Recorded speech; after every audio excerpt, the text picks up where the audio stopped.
మైనంపల్లి రోహిత్, ధర్మపురి అరవింద్ జంట కవులు. రాజకీయాల్లో ఉన్నప్పుడు కాస్తంత హుందాతనం ఉండాలి. ఎంత రాజకీయ ప్రత్యర్థి అయినా సరే రాజకీయంగా విభేదించవచ్చు, కానీ వ్యక్తిగతంగా కుటుంబాల జోలికి వెళ్ళకూడదు. కానీ కొంతమంది మాత్రం ఇలాంటి గీతల్ని అస్సలు పట్టించుకోరు. ఇతరులు ఇష్టం వచ్చినట్లుగా తిట్టేస్తూ ఉంటారు. రాజకీయాల్లోకి కుటుంబాలను తీసుకువస్తూ ఉంటారు. ఇలాంటి వారిలో ఇప్పుడు మైనంపల్లి రోహిత్, ధర్మపురి అరవింద్ జంట కవులుగా మారిపోయారు. ఇష్టం వచ్చినట్లుగా మాట్లాడుతున్నారు.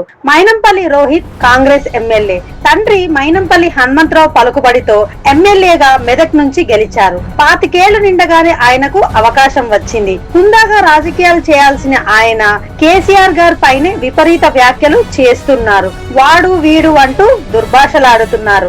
ఆయన తీరు చూసి అందరూ ఆశ్చర్యపోతున్నారు. కేసీఆర్ వయసు ఎంత, రాజకీయాల్లో ఆయన అనుభవం ఎంత, ఈ రోహిత్ వయసు ఎంత అనే ప్రశ్నలు వస్తున్నాయి. ఎన్ని విమర్శలు వస్తున్నా ఆయన మాత్రం తన దారిలో తాను వెళుతున్నారు. ఇక నిజామాబాద్ ఎంపీ ధర్మపురి అరవింద్ కేసీఆర్ గారి కుటుంబాన్ని టార్గెట్ చేస్తున్నారు. అందరు కలిసి కేసీఆర్ ను చంపేస్తారన్న భయంతోనే ఆయన పోయి ఫామ్ హౌస్ లో ఉంటున్నారన్న విచిత్రమైన లాజిక్లు చెబుతున్నారు. కవిత గారు కేటీఆర్ లకు కూడా అపాయింట్మెంట్ కావాలని, లేకపోతే కలవరని తానేదో వెళ్లి చూసినట్లుగా చెబుతున్నారు.